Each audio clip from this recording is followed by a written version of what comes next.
here tonight. Special KOF shout out to the homeboys at Dream Cancel. You know. What's up, everyone? Welcome to the Dream Cancel podcast, and this is episode 110 of Dream Cancel Live. My name is Desmond, the administrator of DreamCancel.com. In this episode, the main topic: tips on how to travel to major tournaments and gaming events.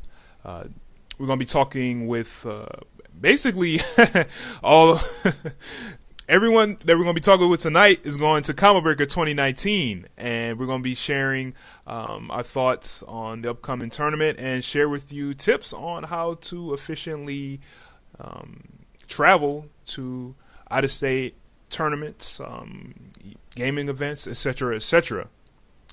But before all that, I would like to introduce the discussion panel for this episode. All right, we have firstly, we got KenshixHimura. What's up, man? Not much, just doing the same old thing. Cool. Can't wait for tomorrow, man. Can't wait. Word. Can you tell the audience where you are currently located? I am a KOF player of Canton, Ohio. Probably one of 5 players in Ohio that actually play KOF, so there's that. Okay. All right, cool. Next up, we have DeezeeKujaku. What's up, man? Are you there? Can you hear us? Yeah, man, what's going on? I am DeezeeKujaku. I'm a KOF player in Philadelphia, Pennsylvania. I'm pretty much been going to Combo Breaker consistently for the last few years. So, and Desmond told me about they were doing a panel on it. I figured I would take a chance and be a guest on it. Great, cool, good to have you. And I said DeezeeKujaku correctly? Yes, you did. All right, great. Thank you for doing it right. Hey, there are some people, man, like, they get real salty if you say their name wrong and stuff, There's one particular joke about the name I can't do on air. As long as you don't do that, we're fine. Word. All right, cool. Next up, we have Labyrz. What's up, Labyrz? Are you there? Yeah, I'm here. What up? Cool. Can you remind the people at home where you're currently stationed at? Oh yeah, I am a KOF player from Tulsa, Oklahoma. I used to be one of 2. Now I am one of 1. Mm-hmm. Okay. I don't know what happened to the other guy.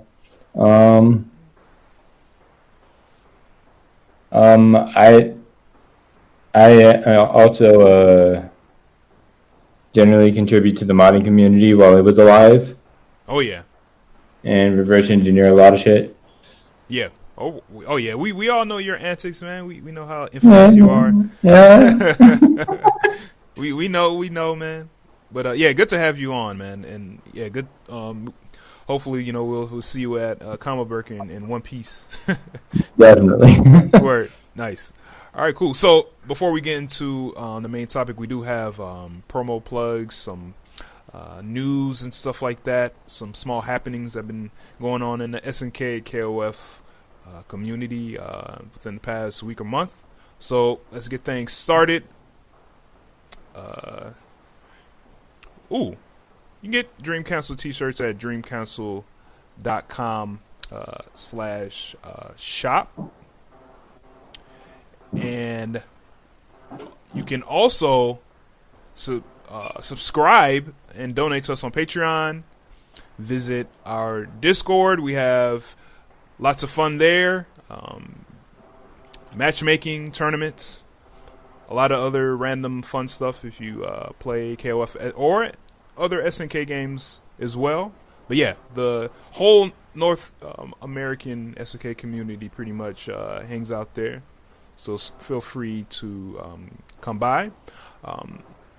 After this podcast, after we're done live here, I'm going to create a channel for Combo Breaker 19 attendees, and have a specific role for only them to post in. It'll be a temporary channel, so be sure to stay tuned with that. And if you're listening on the the archive, maybe weeks later, it's gonna be gone already. So sorry. Next up, Saltamiya is gonna be at Comic Break, so check out her pillows, shirts, keychain, stickers, and other very fashionable art and content. Feel free. Can I plug her stickers real quick? Go ahead. Those stickers are like the best stickers you can possibly get. I've had a set of 6 on my car for about a year now. They're not faded. They're not weathered at all. They're still very bright and colorful. They're like the best quality stickers you can get. Indeed. So when you're at Combo Breaker, go ahead and get some. Many different characters of many different games and stuff. So, yep. Show love to Saltamiya. Next up, I want to talk about a recent event. Did anybody watch Stunfest 2019? Anybody? Somebody? Oh, I missed that, but I might catch up on the VODs. Okay. E.T., if I clearly recall, won the 14 tournament. That was pretty fun to watch. He actually played Xanadu in grand finals. No way. He played Xanadu? In the grand finals. I don't know from before up to that point, but I think Gunsmith was like telling him, I don't think he heard him through the the commentary section or whatever. Right. He was like, yo, pick Xanadu, and then he picked Xanadu. Oh my God, Xanadu's like, I call Xanadu like an online character because like I feel like he doesn't exist otherwise. Pretty much. And they also showed a tournament using the one of the early builds that they have so far in Samurai Showdown. That was pretty nuts. So much big damage in the game. Holy crap. Yeah, I checked that out. I can't wait to try that out at Combo Breaker. Yeah, for sure. People are going to explode, and it's going to be amazing. Yeah, man. Samurai Showdown releasing June 25th this year, and also get the season pass for June 30th. So I still need to do that. I should. Yeah, I'm going to pre-order my copy of Sancho the first week of June. Word, yeah, man. I definitely want to check this out. I'm gonna be honest. I never was a really big like Sam Show head. You know what I'm saying? But I'm willing to give this one a try. I've been trying out 5 Special, and that's pretty fun, and it's a lot of stuff in that game. So.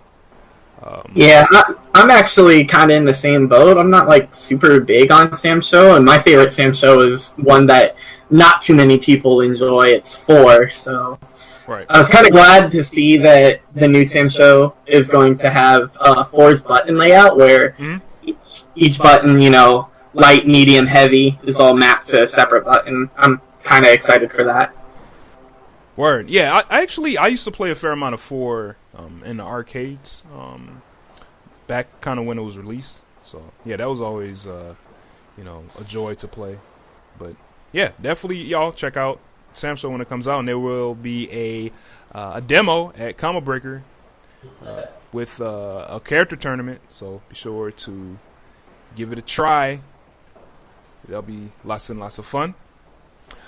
Next tournament or event to talk about will be the Dream Council King of Fighters 14 online tournament that happened this past Sunday. Man, very challenging tournament, I will say. Definitely a lot of killers. That was a bloodbath. It definitely was, man. Me going into it, I definitely knew my fate, because I'm going against people that play online way more than me.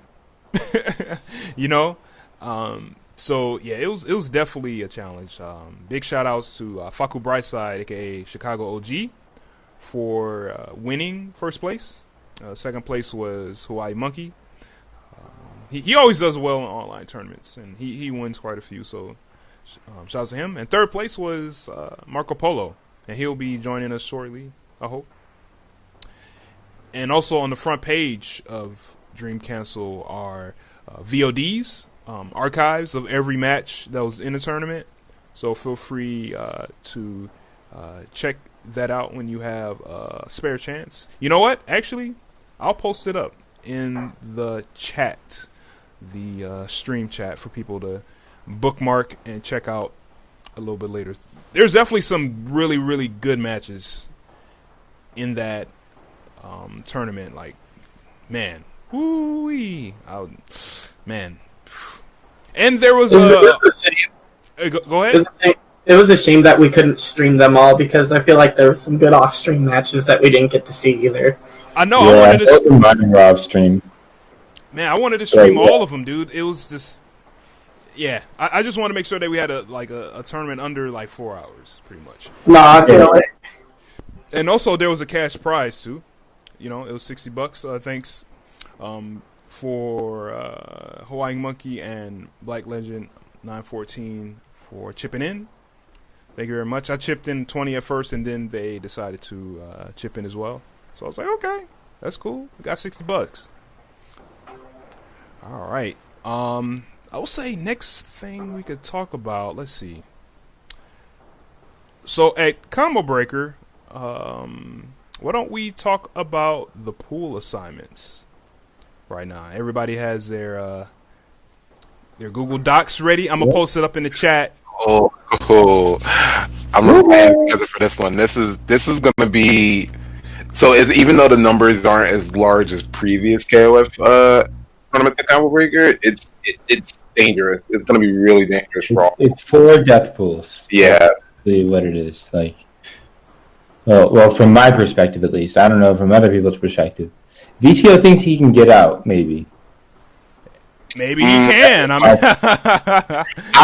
believe in Vistio, to be honest. Because VTO. He has Wero in his bracket, and he has Dechimo in his bracket. That's like, those are the 2 people he has to get through, and he has to get through one of them. Wait. Which one are you looking at?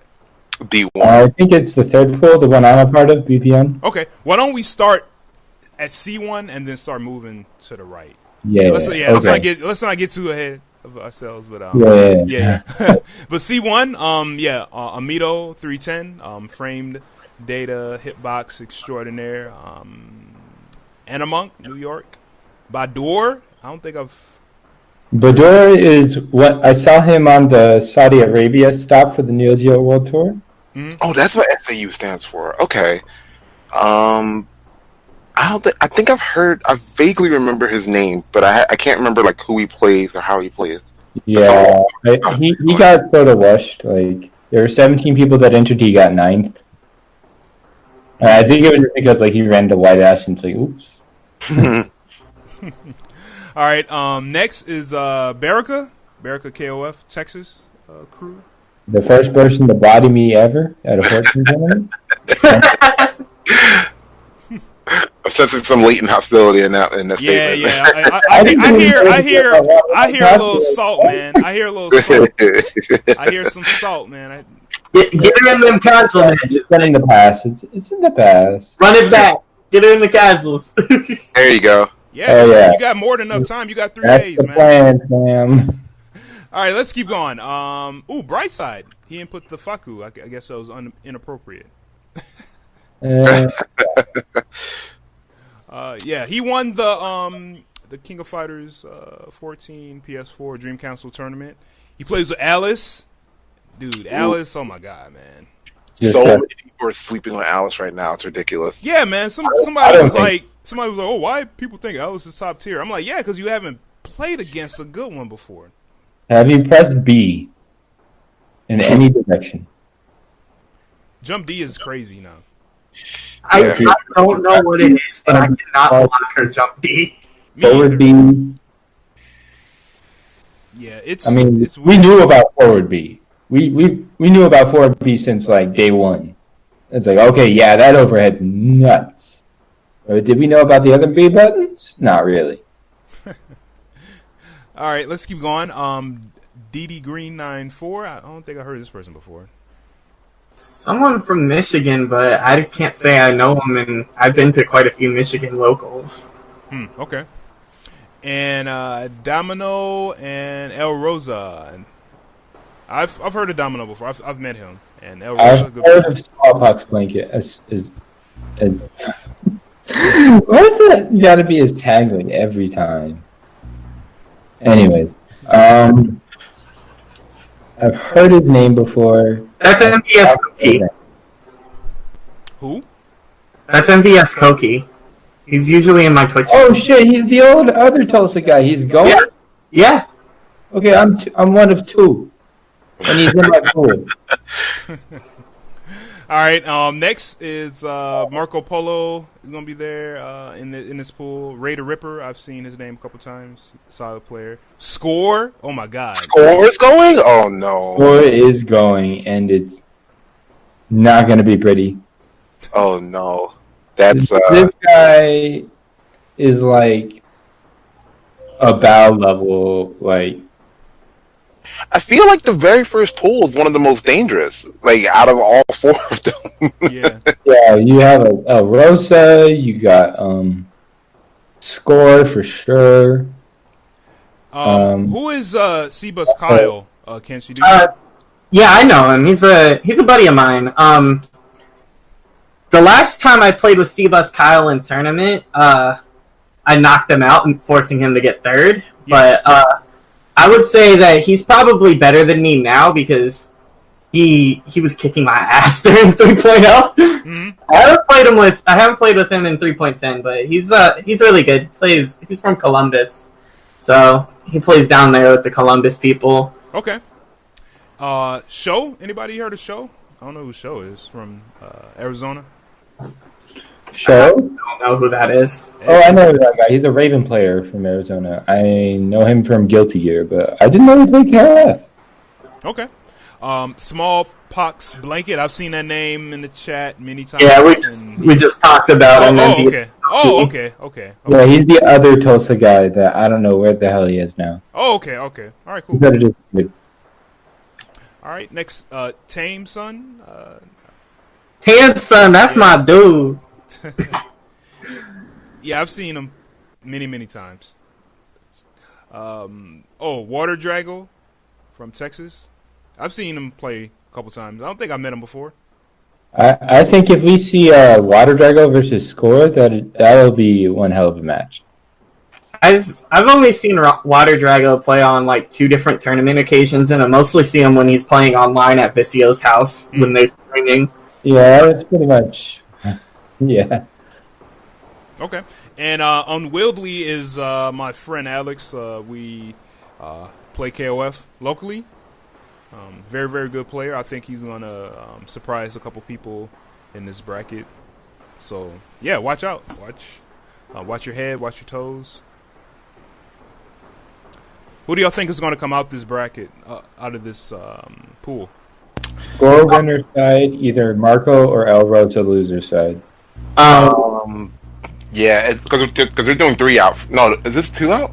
I think it's 2 out. Okay, so I don't think we have enough people for 3 out. I don't know if El Rosa or Marco Polo is going to take the upper hand. I hope it's Marco. Yeah, I'm the boy. Like, definitely Score, but my other 2 bets would be Rosa or Marco. I don't know which, but that I want to man. Score and one of those other 2. That's my guess. I personally feel like Brightside or Unwieldly might upset.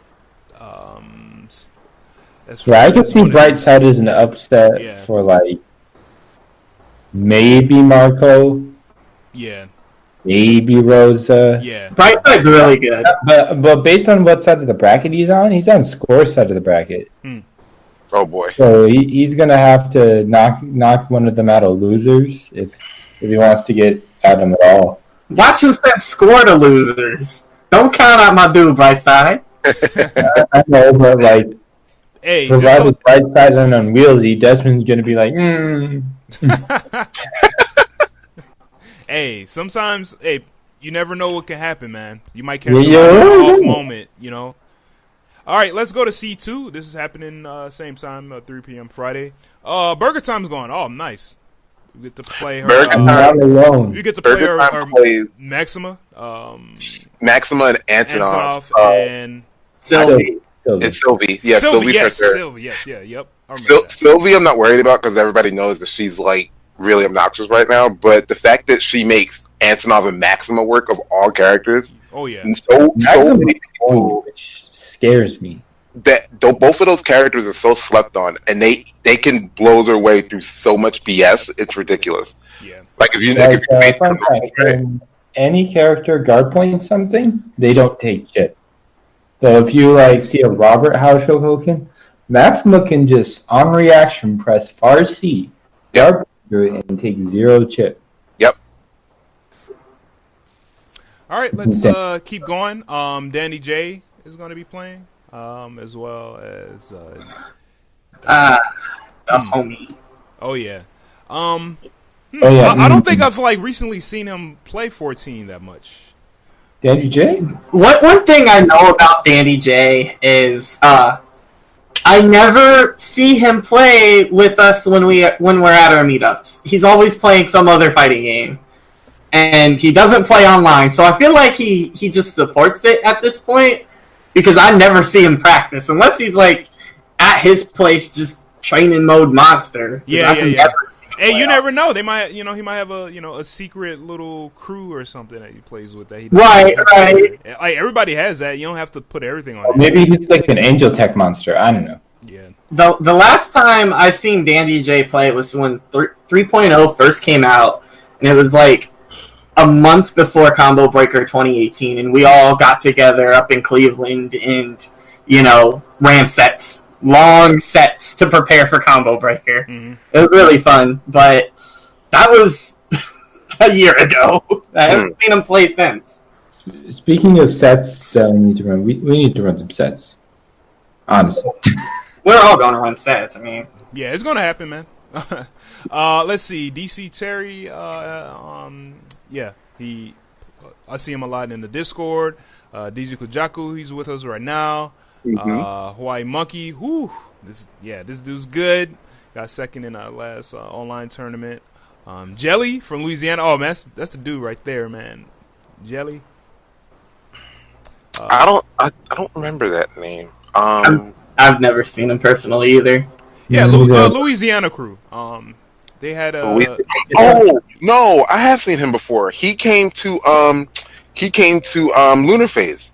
Because I had to play him in 02, I want to say. So I don't know what he could do in 14, but I definitely played him in 02. Word, nice, cool. I didn't know that he came all the way up there. Yeah, a couple players came from Louisiana for that. I actually didn't learn that until after I mostly had my questions wrote up for my article, and Monster was like, "Yeah, like we had Louisiana crew show up," and I was like, "Oh, really?" So like I thought that was really awesome that they managed to get so many people to come out for that. Word. But yeah, I had to think about it. And I was like, "Wait, Jelly, I haven't heard that name before," and then I had to like stare at the name for a few seconds and remember. Word. Yeah, that's sort of like on the same level of like whoa as like I remember the entire Montreal Blaze Blue crew came down to Super TSB a couple years ago. And what was really cool is for the people who couldn't come from the Montreal scene, they commentated winners, losers, grands in French. Oh boy. And like Dirk-Q and I forgot who the other guy was, but Dirk-Q was definitely up there. Where like the chat like suddenly turned into France. Oh wow, that was like Over the losers grands. probably make it felt like a EU tournament. Or French Canadian. It's like word. All right, let's keep things going. Heroic Legacy. I used to play 13 with him quite a bit. He's from Illinois. I feel like I've played him at some point. You probably did. Yeah, James Jr. He's in his bracket. God. Yeah. He's next to you, Kenshi. I don't know on the bracket, but Not on the bracket, but yeah, in the pool, he's next to me. word. Shadow 780. Oh, I didn't know he was going. 780 versus Bergentime. That should be going. Terry Booger. What's his name? Terry Bogard before? That's a pretty good Snap.gg name. Okay, I have to. I think I've seen this guy before. I just want to make sure this is the right person because he Was- goes by was he Terry from Maryland? Bogard. Yeah. Well, let me check where he's been. What a name. Anyone know that acronym? Terry Booger. Oh man. Wait. He went to Live and Let Die, which is I think. I'm trying to think. Is this the guy that was at I think the? it's around where Elkie is. Oh. Dizzy, Outside the geography, what's MD? MD is Maryland. Dizzy. Yeah, Dizzy. it was a Maryland tournament, and he got second. Dizzy, you was at the wait, Labyrz, hold on one second. Right. Dizzy, were you at the combo breaker that had the build right for 14? Right, we were just talking about that. Yeah. Was this the dude that was playing on stage during the 2v2? Actually, I think that was Terry in that build? I'm trying to remember. I think he was. I think Terry was in that build, and I remember somebody had a really crazy name during that 2v2, and I'm trying to remember if it was him. Because no, he just had Terry Bogard. I think he might have just changed it to be Terry Booger recently. Yeah, that's what I'm thinking. Maybe I don't know. I would have to find out once we get there. Word. But it might be the same person. Word. Okay. Yo, Labyrz, what were you trying to say, Labyrz? I found a VOD of him playing Iori Terry Kenso. Ooh, okay. All right, Lazy Fred is saying it's a different person. And then there's a Terry Bogard from Texas. Okay, that makes sense. Okay, so Terry Bogard, and then there's HP whatever Terry Bogard. Okay, he made a top 8 at CEO 2017, so that's not maybe the different Terry Bogard. I don't know. Lazy Fred said Terry is right. Okay, got it. All right, cool. Let's keep going. Wise Guy is going to be there. Nice. And Zhaohai. And oh shit, Zan Tetsu from what's REA or RAR? I think it's Argentina. I want to say Argentina. Yeah. Oh man, yeah, I've seen that name before. Holy crap. Yo, this who's gonna come out to school? This is crazy. So definitely not me. So I'm just gonna throw that out there. I might pull a couple wins here or there, but I don't think I can get out. My bet is on Zhaohai and there's so many other good players in here. It's him and someone else. I can't think of who. He'll get out. A loser side. Oh no, mind you, I didn't say winners or losers. I just said he was getting out. Yeah, getting out here, yeah. There's a very good chance that he could lose and still get out. But as far as the other person, it's a toss up. There's so many other good players in this pool. Okay. I'm making it out. I don't care. I'm saying it. I'm making it. Yeah, I think to come out of losers is gonna. Yeah, that's gonna be a fight to get out of losers. I know Zaha ain't gonna probably get out of winners, man. But to get out of losers, yeah, they're gonna be fighting for scraps pretty much to get out. It's gonna be like NEC all over again. It was just a bloodbath of everyone I knew was better than me. I'm like, I got to do my best. I can't believe I got tied there. So NEC, I went. That was the first time in a long time I went 0-2 in KOF. But then the fact that it wasn't a lot of people. I want to say it was 30 something. I want to say 20 or 30 something. It was 26, I think. 26, and everybody, literally everybody who was in it was really, really good. So I'm like, is it really a bad thing to go 0-2 when the tournament is this stacked and there's not that many people? Yeah. Somebody got to get 0-2, man. But exactly. Yeah. But if you playing a lot of good people that are in the bracket, then hey. If I go 0-2, it's whatever. Hey, but I'm saying I'm gonna make it out because I have confidence. Word. Confidence is key. Yep. All right, let's go to D1. This is Friday. So VCO Alex K Dash is in it. Woo! This should be a good match if they play each other or if they meet each other. And then BPM, that's you, Labyrz, right? Yep, that's Labyrz. He's muted himself though. Oh, okay. Let's see. Crazy Dave, I think I've seen that name a bunch of times. Dechimo, whoo, yeah. This is gonna be a good one. And then Gomi Kubi. I don't think I've met him or played him offline, so. Yeah, it'll be my first time meeting him. Like, I play with him a lot online, but it'll be my first time meeting him offline too. Yeah, I think he's gonna surprise people in this bracket. JDR played him a couple times. California. JoJo Crimson 14. Yo, don't sleep on his King of Dinosaurs, man. If you don't know the matchup, you're done for. His KOD is amazing. Yeah, KOD is very dangerous if you let him rock. Yep. Let's see. Shout outs to my guy Macro Beast is in here. Manta. Oh, all right. I'll get to meet him. He ran Lunar Phase, right? He's on the team for that. Yeah. Cool. He's one of the co-founders of that group. Okay. Kenshi, who is Suna or Suna? Shit if I know. I've never seen the name before. Welcome. And I thought I played with every KOF player in Ohio. Wow. Okay. Well, you never know. You might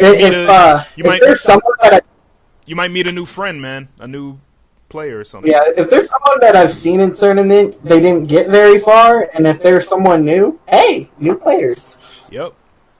Even though I think that's kind of backwards, like, meet a new player or someone that plays locally at a tournament before you meet them locally. I don't know. Right. All right, next is Twack. I've known Twack for a couple years. He's from Canada. I've known of his existence since KOF 14 dropped. Mm-hmm. I think he's in the Toronto scene with Telethon, formerly known as Forbearance. Yes. He dropped the game though for Soul Calibur because he's an OG Soul Calibur player. Did really well for himself at Canada Cup. And Karn. Mm-hmm. Okay. Who was like the big one of the three when like the games first dropped. But yeah, those are the three people. Okay. That basically are the Toronto scene. Oh yeah, there's Danger Man Xanadu. That played for a brief time. I don't know if he still plays. I need to get. But yeah, Thwack has been really solid. I've seen him play like in 1.0. Really solid player then, and I think he's pretty solid now. I played with him recently. His Yuri was messing me up. Yeah, same here, man. Yeah, it ain't Marco Polo's custom Yuri, but yeah. It's not like that. But it's not legacy, but it's nice. Yeah, no two Yuris play alike, from what I understand. Yeah, I don't play anything like either of them when I play Yuri. It's because Yuri has so many tools that like you could use her moveset in like so many different ways. Yeah. So it's hard to say like, oh, like A Yuri plays like B Yuri, which 90% of the time that's not going to be the case. Yeah, that's a good way to put it. Like Zhao is 13 Yuri, like versus like who is that guy? Sinestro? No, that couldn't have been his name. The best 13 Yuri that Athena Psyche Yuri player. Mysterio. Oh yeah. It's like saying Zhao plays a lot like Mysterio. Like, no, they don't. Yuri's just that kind of unique character. Yeah, I agree. That's like that you can really express yourself with, but she's good too. All right, let's keep things going. Wero Asamiya, man, yeah, he's definitely going to be. I'm excited. I want him to win. So, all right, who's going to get out this bracket? What do you think? Who are the like top four people that you think are going to probably fight? Top four? Yeah, no, yeah. I can pick a top 3. I don't know about a 4. Okay. Top 4 out of this bracket, I would say, That might get out. yeah, I would say Wero for sure. Yeah. Dechimo for sure. Yes. And then it's kind of hard because Jojo, Gomi Kubi, Alex K-Dash, and Visio, they're all kind of close. Like, I feel like they're kind of close.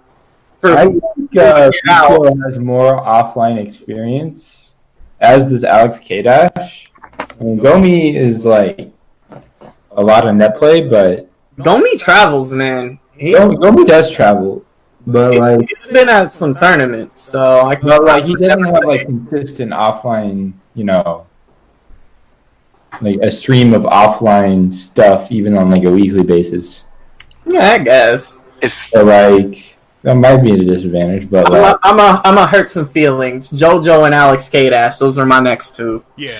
Okay. not Visio, really? Yeah, no faith in that? Said I'm gonna hurt some feelings. If I had to pick 4 out of this, I'm betting on Wero, Yeah. Dechimo, JDR, and VCO. That's like my top 4 pick. JDR? JDR is actually really good. A lot of people I mean, say it's good, but JDR? he like his Kyo. Yeah, I'm not gonna lie, but his Kyo and his Ralph were like his best tools in my opinion. Hey, And he might be the dark horse of this pool. bro, You might not you might fight him. You might fight him, Labyrz. So I'm all the way across. Yeah. Oh yeah, maybe in losers. I don't know. you might. So, you never know. Because loser. Oh yeah, if we both lose our first match, we fight each other. Yeah. yeah, Yeah, you better be ready. You talking all that. You talking all ahead, man. You like I've JDR?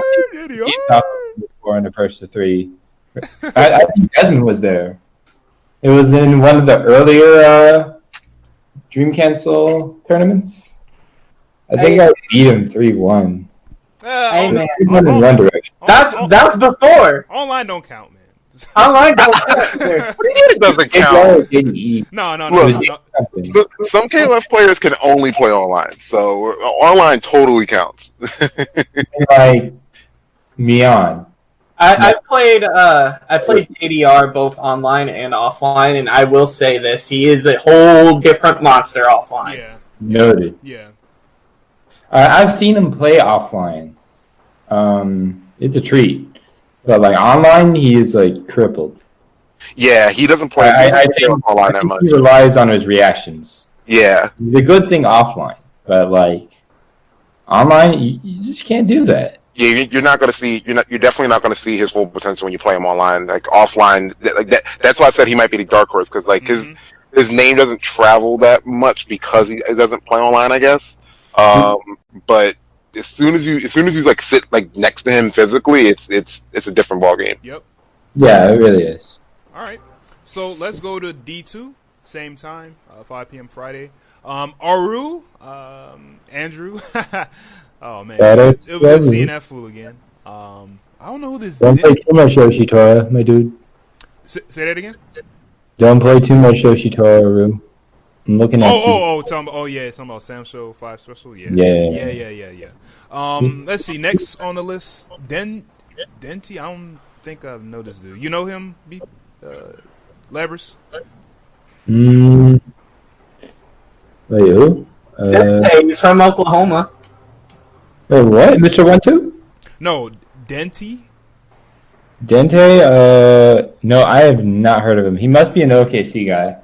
And I don't really talk to the OKC people that much. Okay, all right. He's either OKC or out in like the middle of like the boonies and shit. The boonies. Wow. Okay. That's what we call the boonies. Oh no, that's all right. I call it the boonies. That's cool.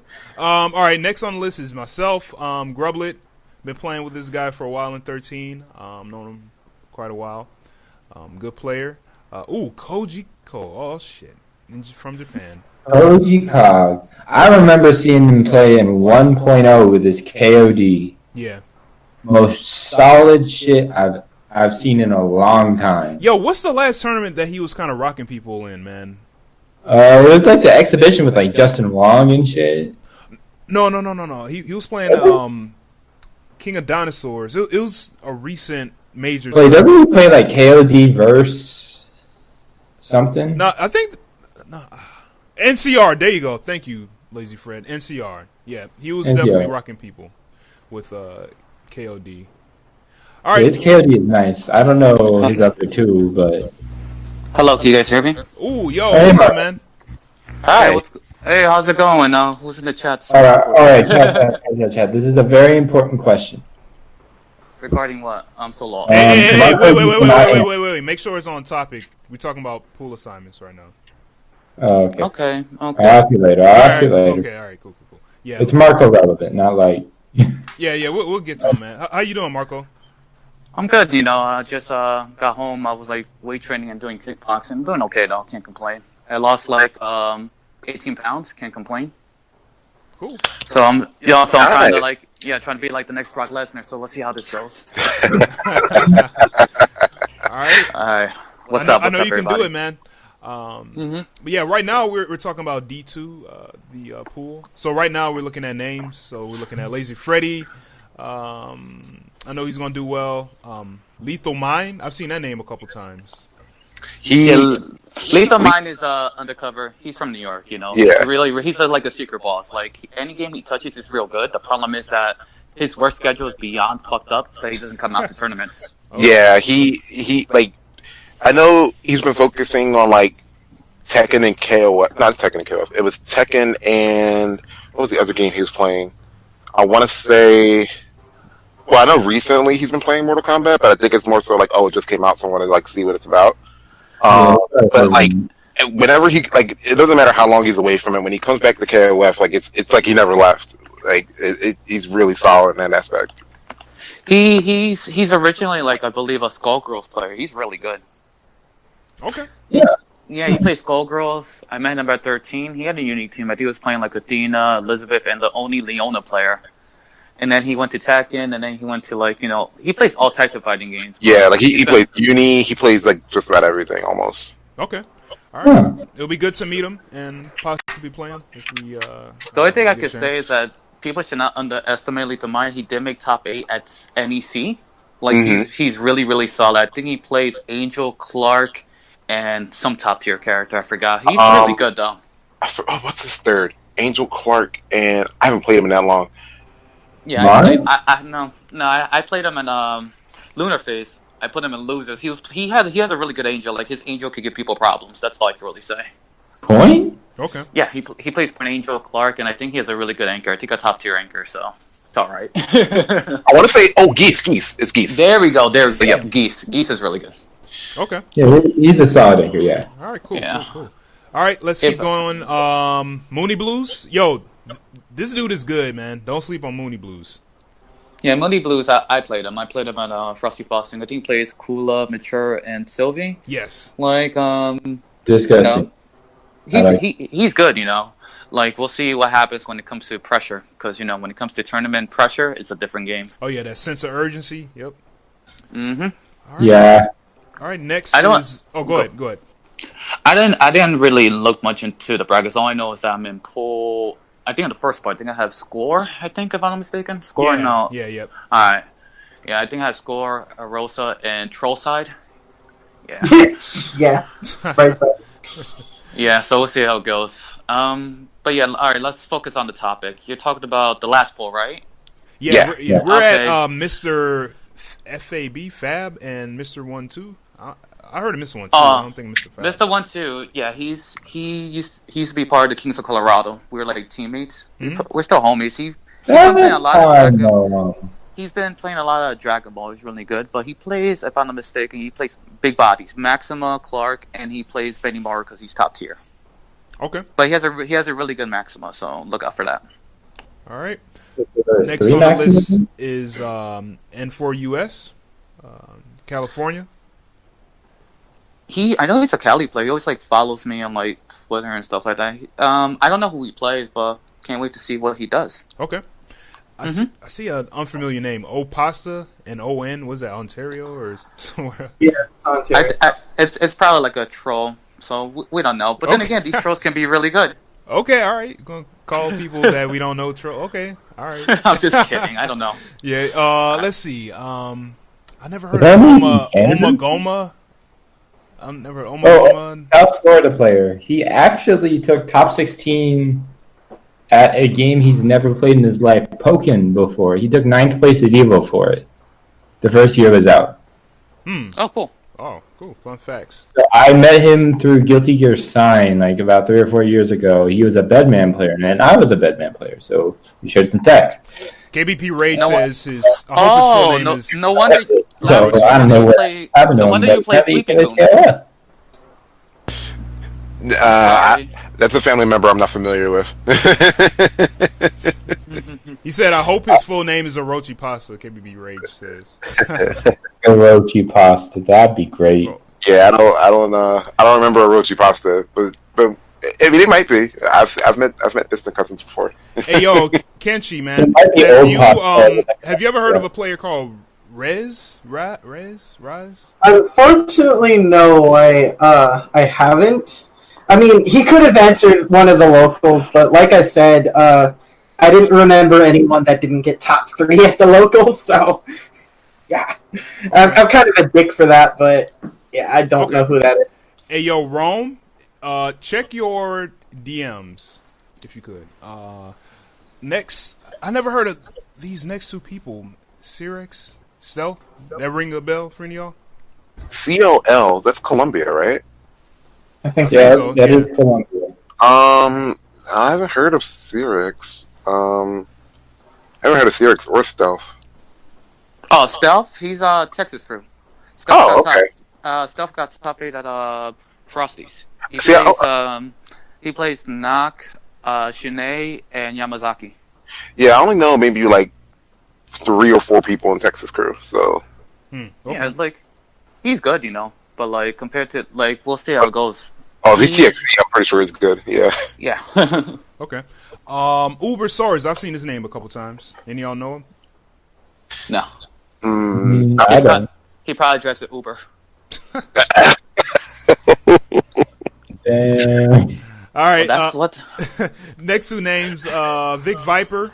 I played Vic Viper before. Oh, Vicky. Yeah. He got a lot better throughout the years. He probably has the best Mian right now in the U.S. hands down. He plays Hein, and he's the only verse player that I know that knows like all the mix up and stuff.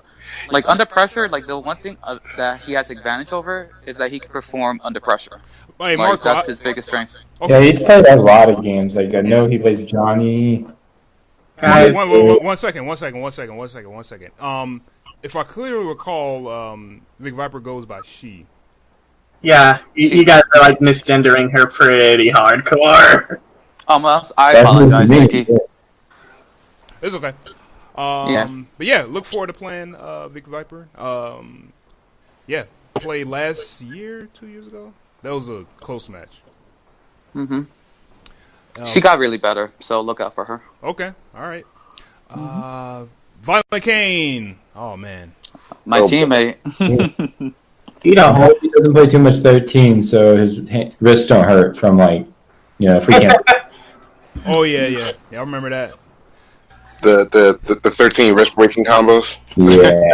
Yo, Yeah, quick shout out to Violent Kane because this was like back when 14 first came out. He showed me so much Kyo tech at Frosty Foxing's 9, and if it weren't for him, I probably never would have got better with that character. Get out of here, Rome. So who's gonna get out this pool? Y'all think? And the last poll? Yeah, Yeah. I was gonna say Well, D12. The list is close. It's hard. I want to say. I mean, it's hard for a second. I know Violent Kane has a really good chance of making it out, but as for who else? I think Freddie has a good chance. If I'm being I'm gonna hurt some feelings. What about Koji? Yeah, Violent Kane, Koji, and then I'm gonna have to say Aru and Lazy Fred. Those are my top 4. Okay. Aru. Yeah, people might be sleeping on Lazy Freddy. Aru. Just maybe. I believe in Aru. I believe in you too, Desmond. You're in 5th place to get out. I know, right? Yeah, I know. I mean, you gotta go through Violent King, but Wait, can you guys? That's hear a me? tough pool, yo. That's a really tough pool. all of these pools have been tough.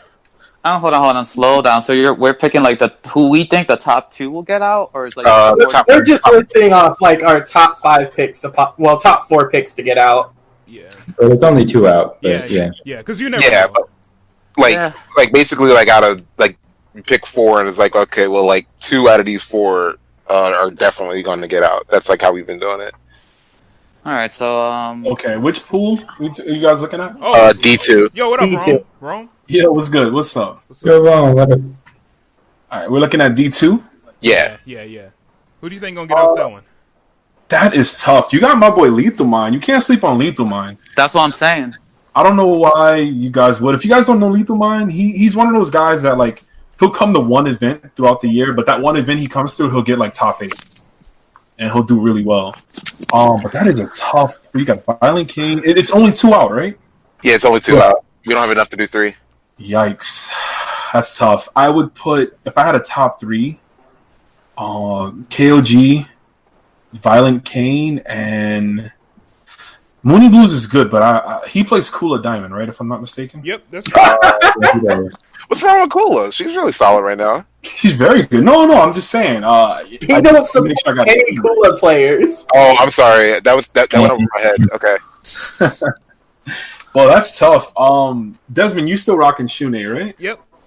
Yeah, you're strong as well. That's man, I don't know. GG's to whoever's in that pool. Yeah, dude. Yeah, that's gonna be a tough one. But yo, since both y'all just came in a little bit ago, Marco, who do you think is gonna get out of C1, C2, and D1?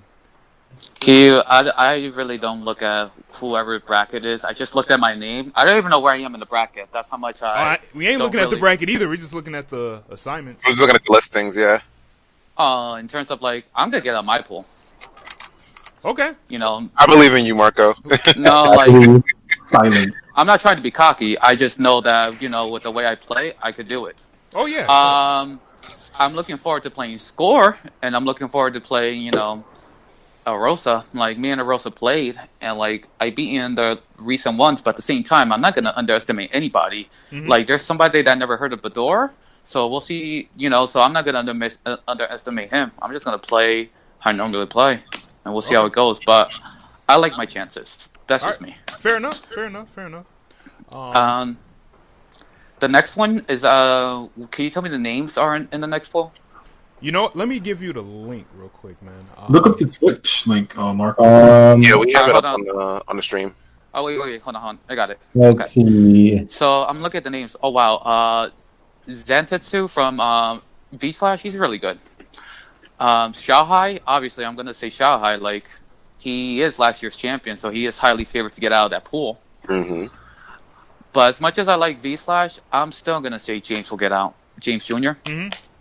Okay. James Jr. is really, really solid. Like he is like the type of undercover boss that no one knows about. He's really good, and he performs well under pressure. What?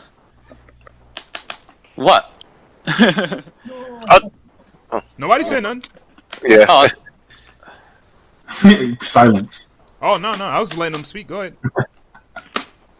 Nah, I'm okay. Like that's my opinion. I think James will get out. I'm getting out. Okay. Good. But then again, like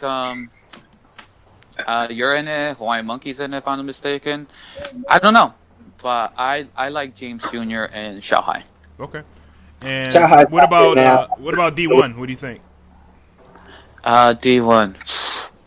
That's Wedo and Decimo, right? Yeah. Yep. Okay, Wedo. I say Wedo definitely, Yeah. but then again, anybody can pull upsets. The obvious two are like Wedo and Decimo, but I don't know. Gomi Kubi have been grinding, so we'll see what happens. Okay. And let's see. Yeah, that's it. Okay. I think Mhm. Alice Kato Well, might we're looking at back at it. do well as well. So, He gets Dejima round 2. word. Okay. Yo, Rome, who do you think is going to get out of these pools? All right, so C1. I don't know who's gonna get out, but I know that guy named Marco Polo. He's probably gonna go 0-2. Yeah. He's not really that good at all. Hey, yo, Rome. 1 second. Hey, whoever's like clicking buttons, can you mute? Oh, sorry about that. Okay. I'm hearing every quarter circle forward, every quarter circle back. Right. I'm like, I know this combo. That. You're hearing every jump, cross up, Yuri. Yeah. But yo, you can finish, Rome. Go ahead. Yeah, so I'll try to run through real quick. I think for this pool, you have Marco Polo, you have Score, you have El Rosa is very good. I think Score is a definite. I don't know if he's going to get out on winners or losers, but I do think he is a definite to get out of that pool. But then you have, like I said, I think it'll really come down to him, El Rosa, and Marco. I think will probably be there. Like, it's definitely going to be two of those three players getting out. And it's unfortunate because I wish all three can get out because they're all good players. But for a personal thing, you see that guy named Animonk, number 2 on the list? I hope he does well. That's my young boy. Okay. I just hope he does really well. Yeah, he's a very solid Nako. What did you say, Kenshi? What did you say? He the homie. Me and him are gonna have ourselves a good old fashioned ping pong match. The Athena ball, just for I remember that. Yeah, but I hope he does well. But that's a tough bracket. But I honestly think Score will 100% get out, and then I think it comes down to Marco and El Rosa. But you can't sleep on people like Domino either, and Water Drago as well. For C2, you have Hawaii Monkey, you have Kenshi, James Jr., Shadow, another player that I know from experience. Shadow, you cannot sleep on. And as a matter of fact, does the venue allow beer? Damn. I think I'm not sure actually. If it does, Shadow is IRL chin. So the more you see him drinking, the more his reactions and everything gets better. So he's faulty defense, but he plays KOF 14. Got you. So yeah, it sounds like a joke, but it's the truth. The more drinks in Shadow, he starts to see everything frame by frame. Damn, that's crazy. Wasn't Shadow at our Salty Suite at NEC? I believe so. Yeah. Because I think I remember him fucking me up on 98 at the cabinet. Oh, yeah, he plays 98, too, so it's probably... Yeah. Man, that guy. He beat me at NEC. I got third at NEC. He got second. He destroyed me with Clark. I'm going to run some sets with him. Yeah, I'm going to run some sets with him. I need my run back from the Salty Suite. Yeah, he's IRL. See, the chat knows he's IRL Chen, so he's a sleeper player. But I'd say you got Hawaii Monkey's really good. Mm-hmm. James Jr., Hawaii Monkey, Kenshi, you got DZ I see in there. Burger Time is another good player. Mm-hmm. And obviously Xiao Hai and Zentetsu. So that's going to be a tough pool to watch out. But Wise Guy's a New York guy, right? Yeah, Wise Guy's from New York, yeah. Xiao Hai is definitely going to get out of that pool. And then I'd say maybe Hawaii Monkey or Zentetsu. But just keep your ears open for a possible upset from Shadow is all I'm saying. And D1 kind of looks probably like the weakest pool. No offense to it, but it kind of looks like the weakest pool. I would say Deshimo will get out.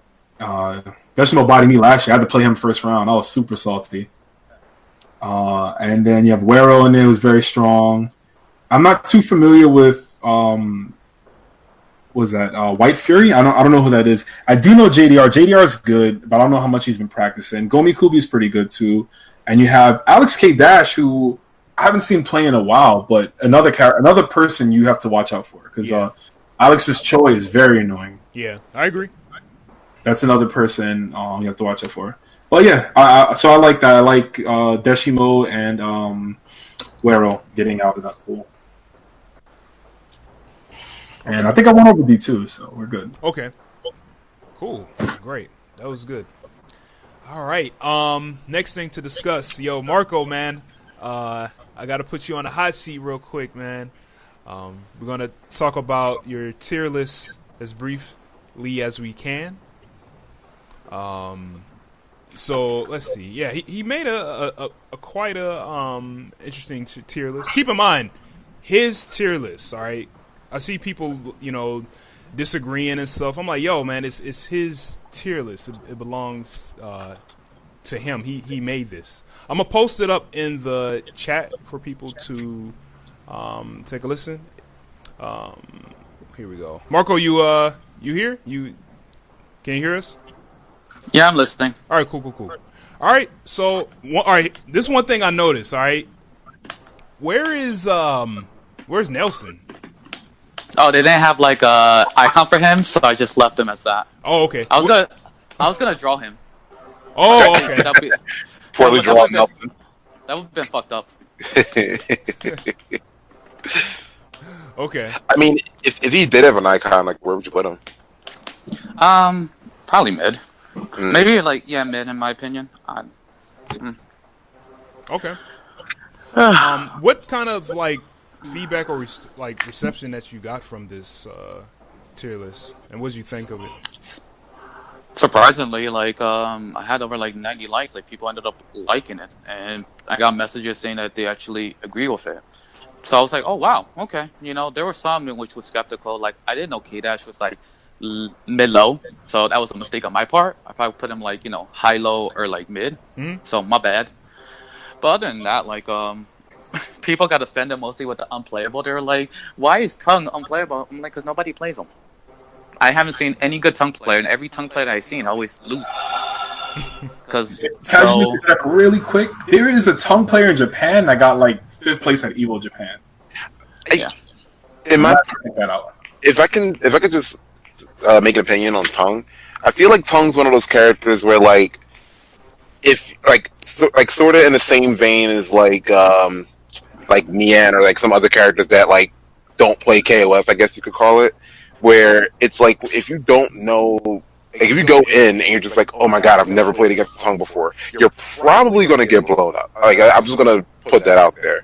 Or if you have you don't even have to have played a Tongue player, but if you didn't sit him down in the lab and see what he can and can't do and all that kind of stuff. So that's why I feel you can see anybody in that unplayable tier, you can see them be successful, but it mostly depends on if the person playing against them really knows what they're doing. Well, let me just be fair. E.T. tried with Xanadu, and he got blown up with Xanadu. He's just unplayable. Very true. Even E.T. knows that. All right, he was very trolling. True. Yeah, he was trolling. Yeah. He was definitely trolling. Yeah. Yeah. So, but the feedback I got was mostly all positive. I don't know what else to say. People may agree or disagree, but it's my tier list. If they disagree so bad, make your own. Yep. End of story. Yep. I agree with that. 1,000,000%. 1,000,000%. Okay. Yeah. That's about it. But I just did it because I've been getting messages from Discord, Twitter. Make a tier list. Who's the best? Who do you think is the best? Hi. Who's the worst? I'm like, all right, fine. I'll just make one. Okay. And yep. All right. Well said, man. All right. So I think it's time for us to get into the main topic, which is tips for traveling to out-of-state tournaments, major tournaments, regionals. So I have two topics within this topic, or I should say concepts. So the first one is maybe before the planning, the initial planning stages. So this is before you have all the the travel and hotel stuff down. So what should someone know before they get the hotel, before they get the plane ticket or the bus ticket or the seat in the car or whatever? What should they know beforehand, y'all think? So I think a good starting point, is to always always set your budget as far as how much you're willing to spend on the plane or train ticket, whatever, however you plan on getting there. Definitely try to split hotel rooms, because even though most of the hotels for these tournaments are discounted because they're part of a group rate, it's still if you're going to be staying there for 3 or 4 nights, it's definitely going to add up. So definitely try to get a group of people that you know to go with you, even if they're friends from out of state, because you're all going to be together in the same place anyway. Definitely try to split costs as much as possible, because you can go to a tournament on a $400 or $500 budget and make it work if you split the cost of certain things properly. Yeah. Okay. Yeah. Oh, sorry. You was gonna say something? Go ahead. Oh, I was gonna say that just to piggyback on what DZ was saying is that I would say too the first thing would be the initial question of, hey, do you want to go to X tournament? Because what I do is, if a tournament's coming up and I plan on going, I ask a bunch of people, hey, would you want to get a room together? If it's close friends that are in the FGC but don't really play fighting games like that, or if there's people that are in the FGC, maybe teammates or just like KOF people, I'll ask a bunch of people, hey, would you be down to get a room? And then I'll weigh out the options from there. If people say yeah, I'll be like, all right, cool. So I'll just look up the prices. I'll let you know. And because I'm the type that'll let everyone know everything like flat out. So there's no, I thought the room was this much, when we get to the hotel. Like, no, let's all get it sorted out now so you know how much money to put aside. So I do think that's the first thing is you should figure out, like, if you want roommates and who do you want as your roommate. So you should start asking around. As soon as the info goes up for Combo Breaker, you should be like, all right, we got 3-4 months of Combo Breaker. Let me start asking people now who's down to go. Can I put one more point on that? Especially for bigger events like Combo Breaker, I highly suggest turning on alerts for the Twitter account, because that's the only reason I was able to get a hotel room at the main hotel, because they sold out in like 2 hours or something like that. Oh, so you were one of those people that got it before. Yeah, I turned on the alerts for the Combo Breaker Twitter, and I was actually on my way home from work, and Rick was just like, "Hey, rooms are up," and I was like, "Cool." I'm going to use my phone because I'm like 8 miles away from my house, and I know it's going to be gone by the time I get there. Because like this particular tournament is growing, and people are just like, everybody's like, oh yeah, they're bringing their friends that aren't FGC and all kinds of stuff. If it's a really big tournament, turn on alerts for like all their social media, Twitter, Facebook, whatever. Mm-hmm. Okay. Labyrz, did you want to say something? Go ahead. Another thing about travel, at least, like, some people don't know about this, but thank God I did. I actually learned this one from Lord Knight, Melty / Guilty Gear player, long time anime fiend, godlike player, very textbook, very footsies. He actually, after like he flew Spirit a couple times because he had to, and it's like, oh yeah, he'd never do that, one. But then he found this site that basically like made stuff pretty affordable. It's called skiplagged.com. It basically finds flights, including what's called hidden city flights. Hidden city flights are basically where you would normally make a connection, but then you just get off midway and then you're there. And United did sue. Skip Lagged won. So you in the clear there. It's not like terribly shady or illegal at all. And the prices are amazing. They do a lot of work in the database end. So I think, and it sort of shows you price trends too.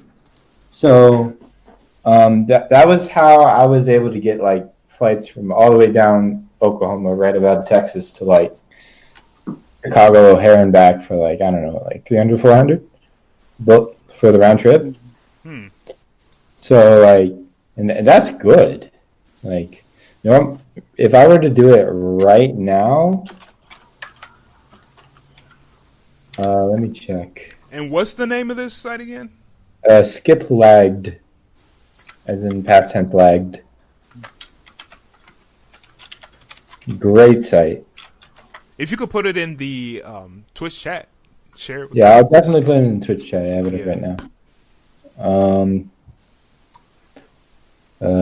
Where's the Twitch at? Oh, there it is. I like theme because I gotta use Google Chrome.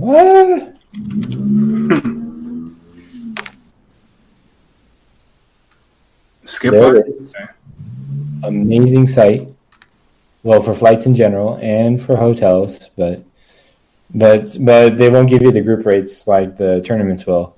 So I guess this is only really useful if there's no group rate on like anything around. Okay. For hotels, but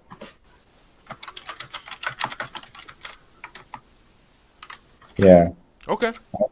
I just entered Tulsa to O'Hare one way. I found something under $200 nonstop. Which is okay. And that's like almost cross country north to south. So No, that's pretty good. from south to north. So it's like, and it's a hidden city flight. So you would normally, it's actually going to Des Moines, but like, it's actually going to like Iowa. So you stop at Chicago, and then you have you would theoretically have a 1 hour layover and then go to Des Moines. But you just get off at Chicago and you're there. Okay. Cool, man. Thanks for sharing that. I'm going to bookmark that just in case. Marco, do you have any initial planning tips for tournaments? The only recommendation I say when you go to a tournament, like look at the venue, look at the area where you're gonna go. Like, say for example, Chicago. Like, there's a lot of things to do in Chicago. Like, besides the tournament, look at what's outside of the tournament. Like, for me, Chicago, me and my fiance, she's gonna come with me. We're gonna go do a lot of sightseeing. So that's something I highly recommend. Like, have fun. Like, have fun both in the tournament, and if there's any sightseeing or interesting things you want to do outside of it, then plan it. That's all. Okay. Yeah, that's pretty much it for the most part. But everyone else just said what I want to say, so it's all right. All right, cool. Kenshi, what about you? You have any kind of first-hand planning tips? Yeah. Basically, I have a rule. If I buy a badge, I'm going. I don't care. So I usually try to plan around if I'm going or not really early, because if I wait, chances are I'm not gonna go. So if I buy my badge like 4 months out in advance, that gives me 4 months to save up because I know I'm going. I also like to because I drive. I don't like to fly because flying's usually more expensive when you're taking 4 people. It's cheaper on gas to just drive. So I usually look out for the fastest ways without tolls, just to know it ahead of time and not get lost. Okay, sounds good. All right. I would say for myself, I kind of, I agree 100% with what Rome said. Just ask around at first to see who is going and who is not going, and try to get a bunch of, I won't say a bunch, but a select amount of people, riding together or in a room. One thing I will say is when you're traveling with people, make sure these are people that you know and trust and that you like, because there have been couple times, that I've traveled with people and then we don't get along, or the personality clash or something like that, or just sometimes it could be kind of petty stuff, but sometimes that can kind of leave a long lasting impression, on the whole traveling experience. So, and also it might take a while for you to kind of get to that point, what I'm saying, going through or getting to know different people and stuff like that. So yeah, definitely take some time to kind of get to know people before you travel with them, because you never know. It might be good, it might be bad, it might be in the middle, but nothing is wrong with being selective with who you travel with. Somebody trying to say something? Yeah. Go ahead. Oh, well, what I was going to say is, definitely, I 100% enforce the fact that you have to go with people that you trust. Now, if you are going to room with someone new, I'm a little more open to rooming with someone new if it's someone that one of my other friends knows really, really well. Yes. Vouch. So if they vouch for them, fine, I'm okay with that.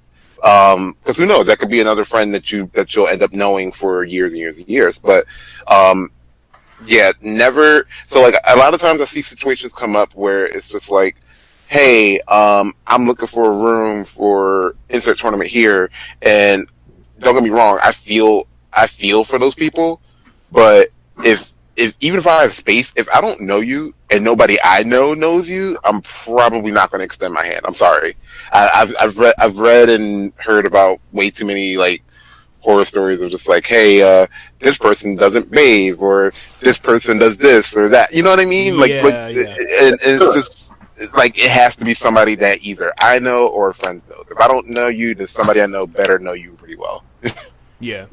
I want to definitely jump in on this topic because I've been fortunate enough that every roommate that I've had at tournaments, I've always gotten along with everybody pretty cool, and I pride myself on like trying to find people beforehand, because I've seen the posts where like the day of the tournament people are like, oh, I'm at Combo Breaker, but I don't got a room. Anybody got a spouse pay? And it's like, yo, I don't know you. I don't know who you are, and like Right. I like to do, like, me personally, I can't speak for nobody else, but I like to do a lot of hood rat things at tournaments. So, Preach. yeah, DeezeeKujaku know what's up. So, I like to do a lot of hood rat stuff. So, I gotta know who's in my room. I don't want to have to do things and, like, how can I say this? Like, you look at me a certain way, I want you to expect it already. Like, Judge. you gotta know what's wrong. You know, so I like to do a lot of crazy stuff. Not nothing too dumb that'll get me kicked out of a hotel room, but, you know, just things. Anyway, but yeah, that's one thing you have to like 100% room with people that you know, or people that someone very trustworthy to you has told you about. Like if someone comes up to you and say, hey, you know, I got this person that wants to room with us, you know, it's just one person, whatever. But if you know that person that's recommending them well, then, you know, take their word for it. Because like I said, I've heard the stories. I've heard people room with other people and like dodge them the whole time when it comes to pay like for the room. Like, Ooh, Yeah, that's another thing. and I will get kicked out of a venue if you try to dodge me or something like that. I don't play that. So I will say try to collect everyone's funds together before the tournament. Like, don't just say, oh, hey, yeah, you could just pay me when we get there. Like, I know extenuating circumstances, like if it's a last minute person that decided to go that you know really well, something like that, fine. But just to make sure, like when I do my rooms, because I'm usually the one that books the room among my group of friends, I collect funds. I'm like, hey, here's my PayPal address. Send me your split like at least 2 or 3 days before we all head out, because like even though most of the time I could just tank the cost on my own, but it's really a hassle to have to try to collect from people during that weekend, because things come up where they don't have the cash on them, or something else might have come up, and it's like it really takes a lot of the headache and the guesswork out of it. Yeah. If you just like, okay, reserve your room, they give you your total, split that among however many people, and say, hey, this is the split for the room, send it to me by X date, and you're good. So that's the. And I kind of agree with 2 weeks is pretty generous. Since I trust the people I'm rooming with, I'm willing to be a little more lenient and just say, hey, like, as long as it's like the week of, then we're fine. Mm-hmm. But yeah, with new people, I would definitely say like, oh yeah, like 2 weeks before, because I don't know if I don't know them like that, or everything's set. Because I've been in that situation where somebody roomed with me and they only paid me like part of their split, and for lack of a better term, I'm not speaking to that person anymore.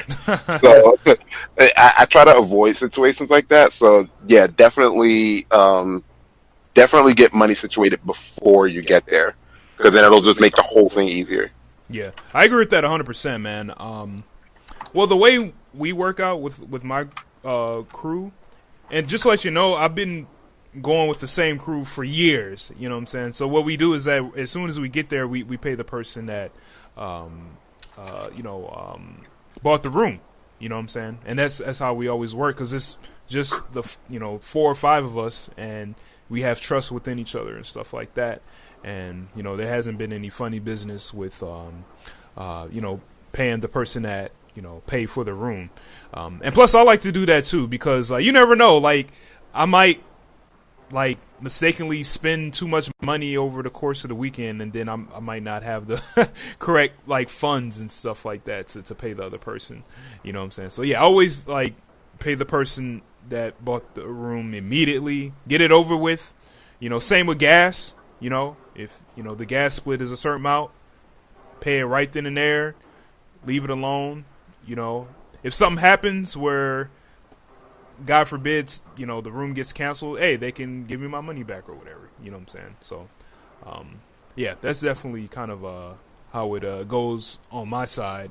Another thing I wanted to talk about initial planning is make sure that you have the day off. Make sure that you have your PTO straight. Make sure the scheduling is in. Look at whatever schedule software your employer uses. Make sure that you in there. You know what I'm saying? You might have to confirm it with them. Make sure that they know. Remind them a bunch of times. Because there's been times where I would let my employer know ahead of time, and then they'll forget about it, and then they'll schedule me. I'm like, yo, I told you 2-3 months ago. What the hell? So yeah, definitely make sure that you remind them. It's in the system. It's down pat. Stamped, approved, 100%. Because people forget, and then sometimes employers, they or say your supervisor needs help. They may not know. Definitely make them understand that I'm going to be out of town. I'm gonna come back at this time, and when I'm back at this time, this one I'll be able to work. Cause there's been one time where my supervisor would schedule me to work the day that I came back. I'm like, yo, I need some time to relax, yo. What the hell? So, yeah, definitely let your employer know ahead of time that you're going to be out of town. Anyone else has any words on that? Yeah, I want to say, I remember one year at NEC, I believe it was the last year for KOF 13, I put down that, I was at a different job at the time, and I put down that I needed, this weekend off. I need this weekend off, for NEC. And ironically enough, I didn't put my name, because just when you request time, you're supposed to put a signature. I didn't write my name on it. So at the time, my managers didn't know that it was me. And when the time came for the week, they were like, "Oh, you didn't put your name on the signature, so you can't, you can't get off, whatever." And then they were like, they promoted me. This is so weird, right? They promoted me. So I was like, look, I'll do the promotion. I got to do the interview and everything. I'm like, I definitely need this weekend off. And he was like, we can only give you, it was Saturday. It was Friday I had off and the Sunday. But I'm like, I need Saturday. Saturday is the day of the tournament. So I couldn't even go to the tournament. I couldn't participate. I had to leave New York at night. I left around 11 o'clock Saturday night. And I couldn't play in the tournament, obviously. So I literally got to NEC Sunday morning around 4 a.m. Wow. And some of the KOF guys are still up in the suite. And they was like, yo, where you at? We were looking for you and stuff. And I was like, I got promoted at my job. And they would not let me get this day off. And I basically went to NEC for a day. I just went to spectate and just hang out. But I was just so upset. And I was like, I'm never letting this happen again. And, from then on, I always made sure, put my signature. I'm requesting off. I'm requesting this off, a week off, whatever I need. And definitely too, you have to try to take an extra day off, like you said, because you're gonna be tired, man. You come back on Monday, you're gonna be exhausted. You're not gonna want to go straight to work. So if the tournament's over Sunday night and you're gonna leave Sunday night, whether you leave Sunday night or Monday morning, definitely take that Monday off. Collect yourself, relax. Watch over your stream matches or whatever it was, just hang out for a bit. Don't go straight into work, because I did that one time too from CEO. I flew back home. I got home at 6 p.m. I had work at 10.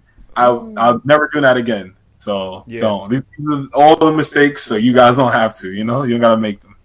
One recommendation that I can also make is that now, obviously, certain circumstances won't allow most people to do this, but try to, especially in the case of flying or driving long distance, try to go the day before pool start. And the only reason I say that is because there's a lot of situations, especially Combo Breaker and other big tournaments where stuff happens on Friday, is people are just like, oh, my flight lands at 12 p.m. on Friday, and they'll be sending Rick tweets like, "Hey, can you put me in like a 6 p.m. or 7 p.m. pool?" And it's like he can't guarantee that. Like, in order to keep the integrity of the pools, they can't allocate certain times a day for people to be there. So I'm like, you can just avoid all of this by getting there the day before. Or if you have to get there the day of, get there like at some ungodly hour of the morning so you can get to the venue on time and try to relax for a few hours before pool started. Damn, that's a good idea, man. I mean, yeah, amen to that. Mm-hmm. Labyrz, did you want to say something? I had some and then I lost it. I don't know. Oh, okay. All right, well, let us know when it comes back to mind. All right. Let's see. All right. One other thing I kind of wanted to say is, when you go, all right, let's talk about being at the actual tournament and the venue and the hotel. I would strongly recommend for you to, pay people for the room and for the gas split and stuff like that. If you traveled in that fashion, if you traveled by plane or whatever, that's your own money or whatever. But be sure to bring cash. Bring a good amount of cash. You never know if you want to play in a side tournament. You never know if you want to do a little like a money match or something.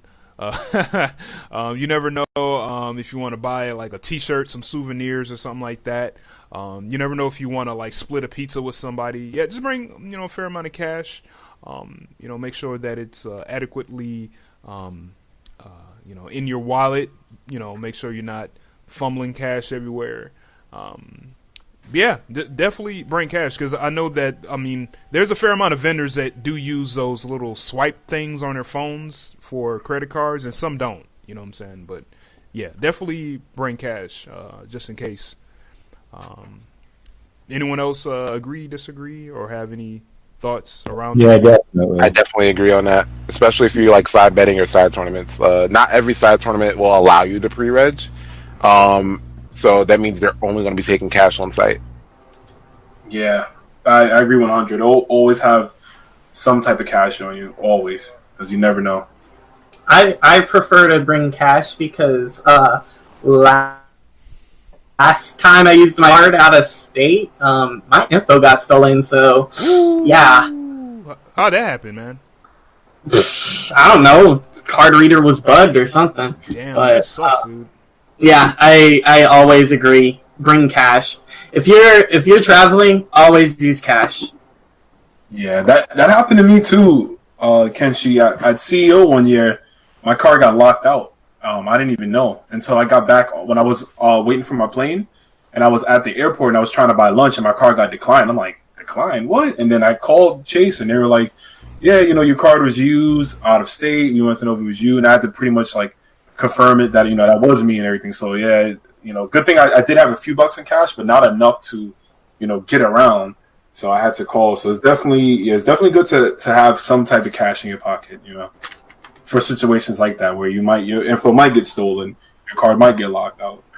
I know a tip to avoid. I don't know if every bank does this, but I know that for the bank that I have, if the card I use to pay for my flight, train, bus ticket, like if I'm paying for some way to go out of town, if I use that card for that trip, because they can see like, oh, he bought flight tickets, or like they can see like where it's going on, that kind of stuff, then like every time I've used my main debit card to pay for my flight ticket, when I was at that place, my card never got locked out, because they know like, okay, he just bought a flight to Chicago, so if he spends any money in the Chicago area, there's a very good chance that it's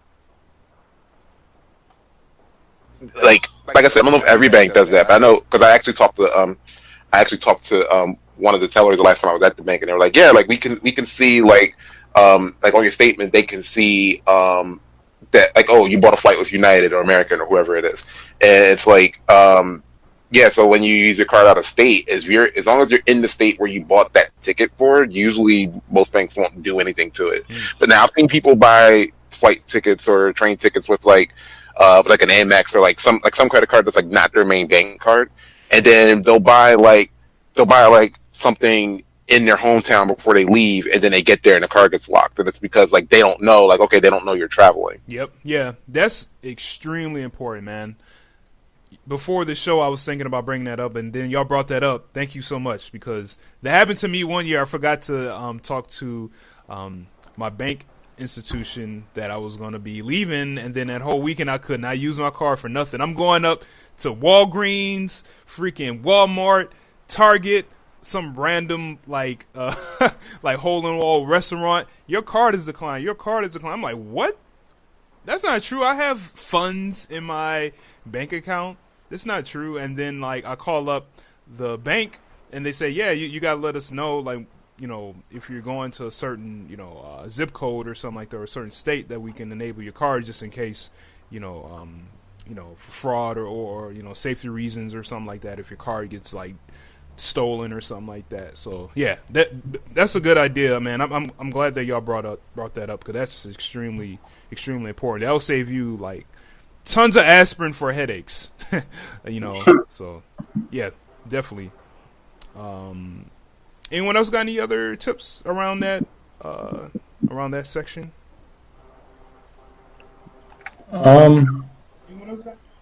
I think the biggest thing, and this might like sort of reach over into bracket, and like just about everything else, is like you aren't necessarily there to like destroy people. You aren't there to like absolutely dominate the competition. You there to play your best. And so the number one piece of advice that I could have to any player that's going to any out-of-state thing is that if you want to just have fun. That's really the number one goal. That's why we do these things. Like, that's the whole point of the game, is just to have fun. That's the whole point of meeting people who play games, is to have fun with them. Okay. Yeah. I was kind of I was trying to stick to the kind of but yeah, definitely concept where we're talking about like you know, making sure that your money is like, you know, tight and everything, you know, making sure. Oh yeah, and this is something that I just did. That thank you. Label your shit. I am not kidding. Like, I literally strapped one of my old business cards onto my PS4 with like some clear masking tape all the way across. Oh yeah, no, that's legitimate, man. Especially when you're rooming with people and you're bringing setups and stuff when you're like rooming that. with people, and like you may or may not bring it out to the venue. Like I probably will with my laptop, but I want to show off some stuff. Just label your shit. Okay. You may leave it somewhere, you may lose it, but like if you got your contact info slapped onto that sucker, then like, or even you'll get contacted some kind of way. Yeah, like even if you don't have your like your contact info on it, if you just put like your tag, or even like your whole name or something like that, like on your stuff, then at least like they could take it to the CO desk or something like that, or you know what I mean. So that way they could like if you go to the CO desk and just say, hey, I lost my stick. Like someone walked off my stick, and it's like, oh, what's it look like? And it's like, oh, are you such and such? Because your name is on it. Then you know, like, okay, then it's legit. And if anything, since it's a TO desk, they can verify your tag like with your ID. So you know, there's no way that they can dispute that it's not yours. Yeah. That's a good idea, man. That's a very, very good idea. Especially sometimes like at some tournaments, some people might want to use your stick. I don't know. I kind of quit doing that, but there's been so many times people want to like use like my arcade stick to like play around in their tournament and stuff like that, and then next thing you know, they let someone else borrow it or something like that, and it's going like 3-4 people deep. I'm like, where the hell is my stick? Why are you letting other people borrow it? Like, imagine flying halfway across the country with nothing to play your matches on. Amazing. Yeah, that would definitely suck. You know, that would be horrible. Yeah, that's something too. I want to say is like be mindful of everything you have. Because I've seen so many times where people left their phone. You know, like when you go to the setup, you take your phone and your wallet out your pocket. I've seen people get right up from the setup and leave their phone and wallet there. And I've done that at locals, and I need to stop. Yeah, you got to be mindful, dude. I lost my phone. Well, I thought I lost my phone one time. Shout outs to Wise Guy. I know you guys might know him. He's going to be in a bracket there. But Wise Guy is like he'll like if he's running brackets, he'll stay around that setup and watch everything. And one time I lost my phone, and a long time ago, and he was like, describe it to me, and I was like, yo, I have a red case, and I was like, yo, the background photo was like Leona, and he was like, yeah, here it is. He had it. And like it was cool that he asked me, you know, to describe it because I could have been anybody. I could have just came up to him and was like, "Oh, that's my phone," you know, and it wasn't. But you know, that was a long time ago. But basically, yeah, just be mindful of everything you have. When I leave my hotel room, I try to have all the like everything I need, but like not. I don't like to have other random things with me. So let's say I buy like artwork or whatever at Combo Breaker, I'll immediately go right up to my hotel room, drop my artwork off. And I'll just keep my stick on me. If I'm not playing, if I'm like, yo, I'm just gonna go like if like tournament's over and it's just casuals for the night, I'll leave my stick in the room and just come down with my phone and my wallet and like that's it, you know. And I know my wallet's in my pocket. I have my phone and like that's it. But I've seen so many times where people leave, whether it's phones, their stick, they'll let somebody hold their stick, or they'll leave their PS4 in someone else's room, and the next minute you know someone took their PS4 because oh my god. We all on the FGC, but we ain't all friends, you know. Yeah, that's true. I might trust you, DZ, but Marco kind of funny. I don't know. He might take my PS4 when I'm not looking. I'd like to think I'm a trustworthy guy. I appreciate that. Yeah, but I'm just like an example. Like it's like I might trust. I might say, "Yo, you can hold my stick." I don't care if you play on it, but once again, you never know. Some people like lend your stick out to others. Next minute, you got to go all the way to like the Street Fighter setups because somebody on Street Fighter is using your stick, and you're like, what? Like, not even just the stick. If especially setups, if you take your setup down to bring your own console, or if you're running a side tournament, or like there's some kind of emergency in the main tournaments and they needed a console setup, label your console because without labels or stickers or whatever, every PS4 out there looks the same. Yep. Every like Xbox looks the same, whatever the case may be. Label your stuff. I cannot stress that enough. I'm bringing my PS4. You will know which PS4 is mine because it's plastered with Saltamiya and Shermie stickers all over it. But if I just bought it like naked, like it just looked like every other PS4 out there, it'd be very easy for me to lose track of that. Hey yo, I used to go a step further. I used to label all my cords too. Yep, label your cables, your controllers. I don't label my controller because I don't lend it out. But like even if I were to lend it out, I'll like if you are in a situation where like somebody's like, yo, I really need it, you stand over that person as they're using it and watch them, so that way as soon as their match is over, they give you your stuff back. You know what used to be the old OS for like not lending out your stick? Say you have 8-gate, Octagate, because no one wants to play on that. Oh yeah, you're right. I used to use that OS. You're gonna borrow your stick? Now I'm on Octagate. They just suck their teeth and walk away. I'm like, yo. No, you got to say I'm on Circle Gate. Oof. Wow. Yo, Circle? Nobody wants to play on that. Oh no. Exactly. But there's like you remember like my 720 got way better, but like my everything else sucked. You remember like Perfect 360, like optical joysticks.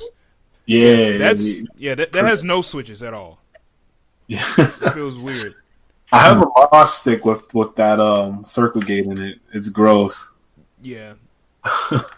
Yeah, I remember like just like doing random stuff on it because he's like, hey, try this out. It might be for you. And I'm like, nope, it's not for me. I can't even feel diagonal.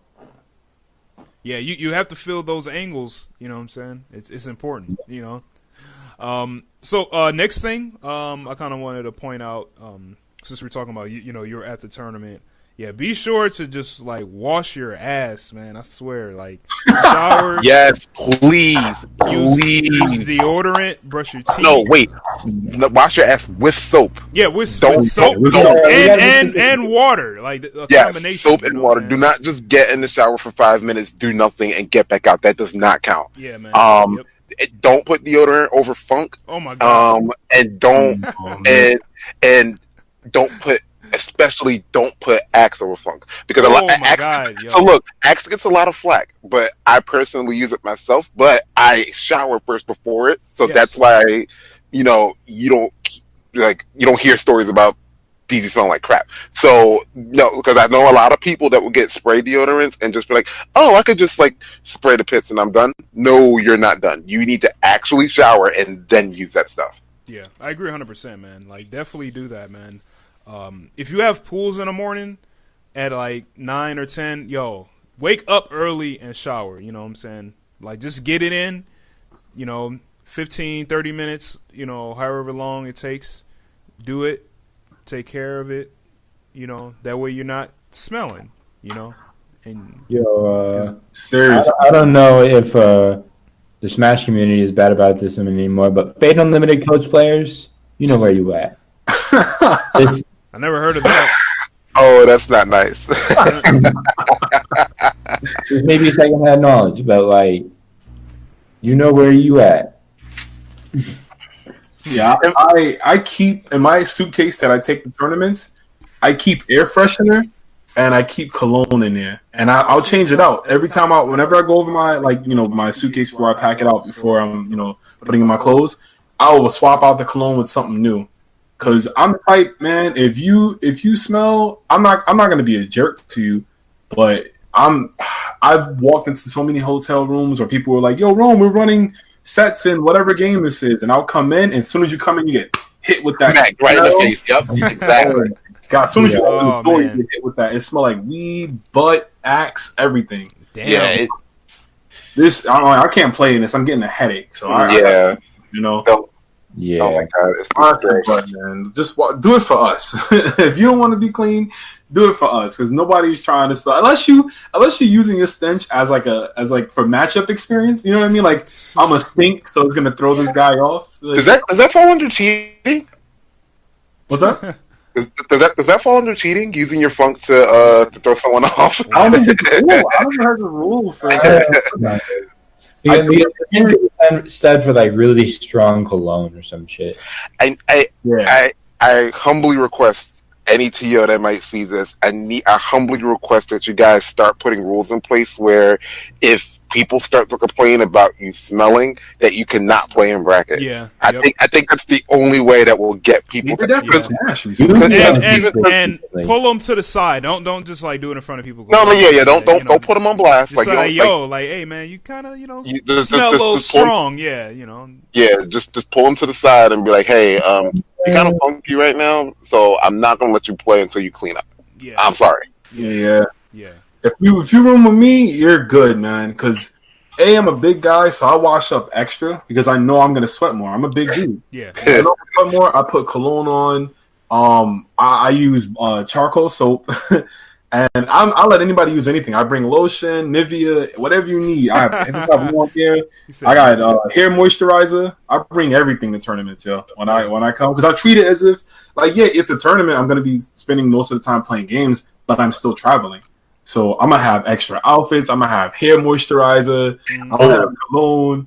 I'm glad you mentioned outfits. Pack more outfits than the days that you're going to be there, because you never know what can happen. Yeah. So combo breakers technically 5 days: Thursday, Friday, Sunday, Monday. So technically 5 days for most people.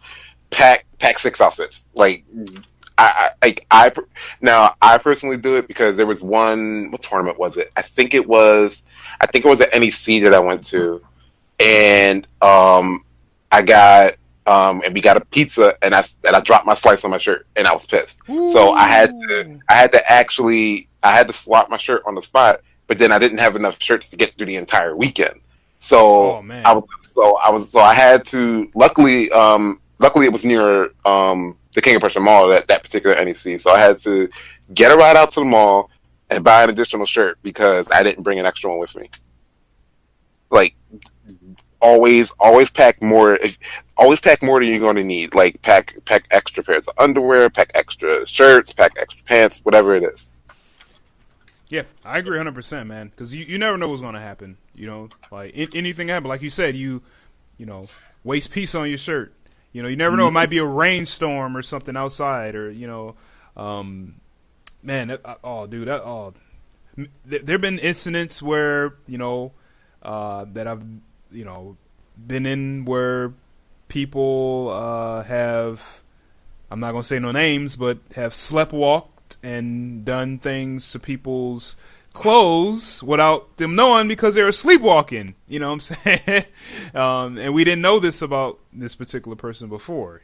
So you never know what can happen to your stuff. So always pack more, and sometimes if worse comes to worse, you might have to just buy stuff in the actual city that you're in. So be sure to get your dollars up. What's up, Marco? I'm still alive. My bad. I was playing Super Mario Bros. For the Switch. My bad. Oh no, you good. You good, man. You good. That's how you practicing for Combo Breaker about playing Mario? Yo, that game is mad addicting, man. Like I fucking hate the glacier level because I'm fucking like losing to like the stupidest shit. It pisses me off. Pretend that glacier level is score. Yo, that glacier level. Oh my god. Watch, he's Glacier from WCW. Now I'm Goldberg for the spear hand. But yo, let's wrap this topic up pretty soon. Marco, do you have any kind of final tips for traveling to tournaments in any kind of capacity? The only thing I can recommend, this is just for like fighting games in general. Like when you go play, you're entering a tournament. Like if you see your pool and you look at names, like my recommendation is to not even think about it. Just play the way you normally play and just consider yourself like you're confident, you're going to do well, and that's it. Because if you think about names, that's when you start doubting yourself. That's when your confidence goes down, and you're not going to get the expectations you want. Ooh. So that's only recommendations I will say. Like I mentioned, like names. I'm like, okay, they're just names. They're human beings. They could be beaten. They're not unstoppable. Anything's possible. Yeah, you're 100% right, man. That's great, man. Yeah. Don't worry too much, but be prepared. Be prepared to be surprised. Be prepared to be challenged. Yeah, I definitely agree. And also on top of that, I will encourage people, especially if you're new going to tournaments, man. Like play as many casuals as you can. You're gonna be there for 3 days straight. Maybe sometime to sightsee and stuff like that, but take advantage of the time that you're going to be there. One thing I wanted to ask, since you guys were talking about the tournament, what's very important, I recommend that you guys bring water. Hydrate yourself. And I'll tell you why, because you're in the venue, I think it's 24 hours, you're going to need to get yourself hydrated. You need to stay awake, because if not, then you're just going to crash. Yeah. Like, bring water, like, buy some snacks, keep your body going.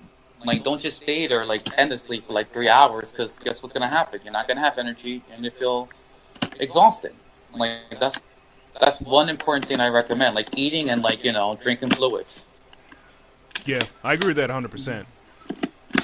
Yeah, I just want to say real quick, Desmond, because I have to run. I have to get ready to go to work. Yeah, for sure. I just want to jump in and say, one of the best things about the tournament for me is the 2 a.m. Wawa/grocery store run. Oh yeah, definitely. That's always a good time. And stay hydrated. Get your water, because hotel water be $4 or $5, and you'll drink it super fast. So go to Wawa. You can get a gallon of water for $1.50, $2, and you're good. Just sip on that water the whole time while you're in the venue. Definitely stay hydrated. Always keep snacks on you, because you never know when you're gonna go eat. Because, pools happen all throughout the day.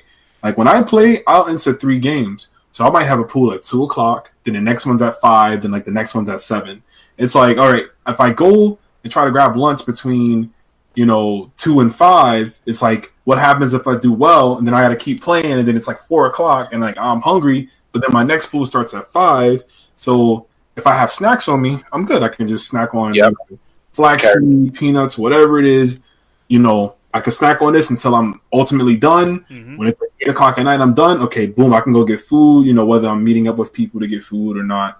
And that's the thing. So definitely, snacks, stock up on water and all that stuff, especially, leave stuff in the hotel room, because you never know. Sometimes things close at a certain time at night. Yep. So definitely do that, leave stuff in the room. So that's another tip too for newcomers. What I would suggest is, soon as you come, if it's a Friday, Saturday, Sunday tournament, as soon as you get there Friday, just go. Me and the people I room with, we drop our stuff at the room.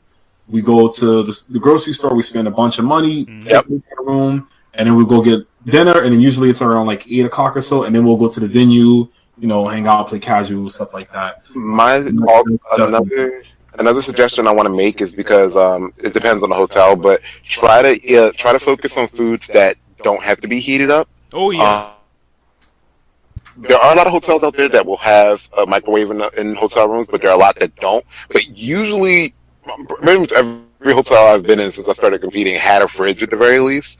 So try to get stuff like Lunchables or stuff that doesn't have to be refrigerated, doesn't have to be heated up, because you never know. And plus, if it's something small, you can usually just take it with you to eat on the go. It's like, oh, okay, I finished one pool at 6, and my next pool's at 7. I don't have time to go out and get food. It's like, okay, well, run back to your room, grab something quick, and then just head back down to the venue. Good tips, man. Good tips. Kenshi, welcome back, man. You have any tips? Any lasting tips on travel at all for tournaments? I would say you don't have to get everything super expensive. You can, today I literally got my final preparations done for the trip at Dollar Tree for $5. I got, some boxes of cereal bars so I can have something to eat at the venue and I don't have to leave. I got some, water. I got some travel size, body stuff, hygiene, wash yourself, because you're going to sweat in that venue. You're going to sweat in that venue. It's unavoidable. Yeah. Wash yourself. Word. I agree 100%, man. Yeah, most definitely. Damn, any other tips at all for anybody? I'm trying to think of something. I think we kind of hit things on the head. Oh, just make sure you have, in addition to cash, because we spoke about having cash, make sure that you save up so you don't go negative. Because that's another big epidemic, is dudes being broke by Saturday night and begging for money matches. Because I've seen people beg for money matches thinking they're gonna win just so they can have money to buy food. That's terrible. Yeah, I've seen that. I've seen money match me just for money. I've seen people eating ramen every day, splitting sandwiches. So if Combo Breakers every year, Combo Breakers in May. So all right, I want to go to Combo Breaker next year. Let me start saving up by January. Put a little aside a week. And not everybody works a 9 to 5. Not everybody makes a good amount of money. But the money you make, if you really want to go and you want to be comfortable, put money aside. Because that happens a lot where people come out of tournaments and they're broke. And you shouldn't be completely broke. You should have some money left over. To me, saving's super important, and I agree 100% because I'm the dude who goes to tournaments while unemployed. So I kind of really, really emphasize save up over time. Money doesn't grow on trees, and once you don't have it, you better hope that someone will loan you the gas money to get back home. Yeah. You better hope someone will feed you. Yeah, I agree that 100%. Oh man. If I can do it, anyone can. Because, like I said, I'm unemployed, so. Yeah, it's all about proper budgeting. Yeah, go ahead, Rome. Oh, I was gonna say, even if you work 10 hours a week to 20 hours a week, you can just, like you said, budget. Just put money to the side and that's it. But guys, thanks for having me, Desmond. I appreciate it. I gotta run. Yeah, no problem, man. You still ugly, Rome. At work. Bye, Rome. Thanks, Kenshi. Marco, I can't wait for you to go 0-2. Yes. Good luck, Good luck, Desmond. Me and Rome, we have a love-hate relationship. I love you too, Rome. Later, guys. All right, thank you, man. Thanks for coming on. All right, cool. All right, so let's wrap things up, man. Why don't we give some shout outs and call this a broadcast. So why don't we start with Marco Polo? You got any shout outs, brother? Yeah, shout outs to Game Goons and Texas Crew. My sponsors and stuff like that. Shout outs to Okidori and the crew on Kings of Friday. Shout out to East Coast community. You guys are very fantastic. And that's about it. I'll see you guys at Combo Breaker, and I'll try to do my best. Cool, great, man. It was good to meet you. I don't think we ever met at a tournament, if I recall. No, never did, man. So I'm looking forward to Cool. and hanging out I'm with looking forward to it too. Word. I don't like you, Kenshi. It's okay. Hey man, I got your Cardi B chips. Alright, we're friends again. Yo, I got DeezeeKujaku into Cardi B. Yeah, I ended up. Come on, DeezeeKujaku. You got like. She's hilarious. Alright, so we'll talk soon, guys, and I'll see you guys at Combo Breaker. I get there on Friday at 10 o'clock, so I'll see you guys then. 10 a.m.?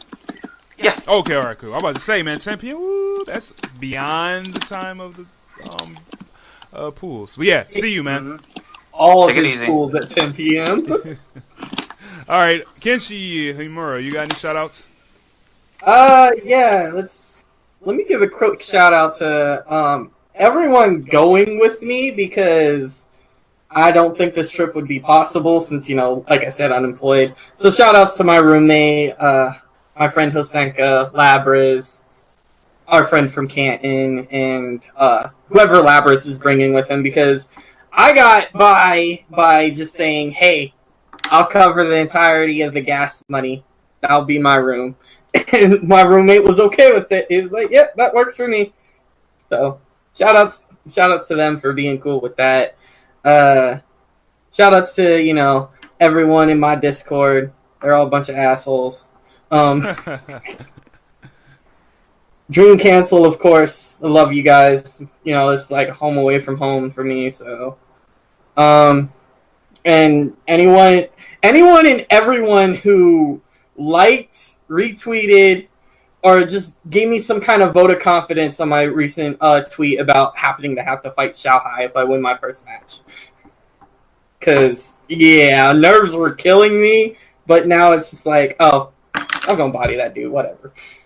When you play, I'm going to be over there, man. I'm going to definitely be over there. I'm going to hype the shit. I'm going to look him dead in the eye and then random kill him. Yeah, you play at 3, right? Yeah. I play at 3. Okay, I play at 5. All right, I'll be there, man. I don't have no horns or nothing. But yeah, I'm gonna definitely hype it up, man. I hope I win my first match. I don't know who that Rylander guy is, but I'm confident that I play a lot, so I should be okay. You know what? I'm gonna try to bring my old school flip camera and try to get some right. off screen or off stream pool matches. I'll definitely do that. I respect it. Thank you. Cool. All right. DeezeeKujaku, you have any shout-outs you like to throw? Yeah, I'd like to give shout-outs to my team, Kickbox Block. Also like to give shout-outs to everybody who decided to enter King of KOF 14 at Combo Breaker, everybody who plays KOF 14 still worldwide, because I know there's not a lot of games that keep up the steam KOF has this late into the game. I know a lot of people are just dropping off because other games are coming out, or it's like, oh, I know 15's on the way, or they're going for Sam Show. If you're still continuing to play KOF 14, you get a shout out in my book. I really appreciate the continued support from you guys. Word up, man. I hear you, man. Amen to that. Right. Word. Yeah. Thank you so much for coming on. Appreciate it, man. No problem. All right, cool. Yeah, shout outs on my end, man. Shout outs to everyone that joined. Shout outs to everyone that is watching, either live or through the archive on YouTube. Thank you so much. Again, regarding travel tips, if you're a new player, just have fun. Have as much fun as you can. Don't worry about your tournament results. Like, if you go 0-2 or if you get out your bracket or whatever, man, just remember, man, just have a good time, because you could do well in a tournament and have an absolute miserable time at the event for whatever, reason, you know what I'm saying? Because you never know. Things could happen. Random things could happen at a tournament to you or anyone else. Just remember that. Just expect the unexpected and just have a good time. So definitely, just focus on just having as much fun as you can. Play as many casuals as you can. If you get eliminated out of the tournament, take a breather and play some, first to threes or first to fives as much as you can. and just have a good time. You'll level up so much at a major tournament playing with casuals. It'll be absolutely crazy. You'll be surprised. You know what I'm saying? So treat it as like a family reunion. Treat it as like, you going into the hyperbolic time chamber. You could play some of your, your heroes that you've seen play on stream, if you have the time, or people that you played online that you never played offline before. So definitely take advantage of that. So want to get into some more shout outs on my end. A little more deeper. So be sure to donate to us on Patreon. Join our Discord. We have a lot of fun there. Saltamiya is going to be at Combo Breaker. Get Sam Show. Purchase before June 30th to get the season pass for free. The game comes out June 25th this year. Check out the archives of the last Dream Council King of Fighters 14 tournament. And also, I forgot to mention this earlier, Kenshi, about the 97-98 side tournament at Combo Breaker. So, I need to get more information on this. Yeah. I definitely need to get some more information on this. If anyone is in the chat that knows anything about this online tournament, or whoever is running it, etc., etc., just let us know on Twitter or something like that. That way, people can enter it if they want to. But some of the details are a little kind of questionable. Yes, definitely. So, keep an eye out for that.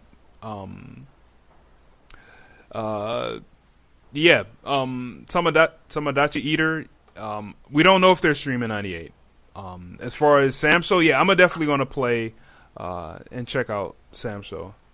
I think a lot of people are, so it might be a big line. I'm kind of upset Ukio's not in the build, but oh well. Yeah, but hey, it's all good. The game coming out next month, excuse me. Yeah. In a couple of days. No, I'm excited. I'm definitely excited. Yeah. But that's about it. I want to thank everyone for watching. If you could give us a thumbs up on YouTube if you're watching the archive. If you're on Twitch right now, please, follow, subscribe. If you could, follow us on Twitter, follow us on Facebook. Again, visit our Discord if you like. I want to thank everyone who is working on the Dream Council Wiki. We upgraded our wiki, and we have a fair amount of people working on things right now. So thank you so much. Thanks for everybody that is behaving themselves in the Discord. And that's what I did. I definitely want to just thank everyone in the KOF community in the USA for just being good people, good players, helping people out. It's always a joy. And that's about it. So this concludes another installment of the Dream Council podcast. My name is Desmond, administrator of DreamCouncil.com. And until next time, keep playing, keep learning, and see you at Combo Breaker. Peace.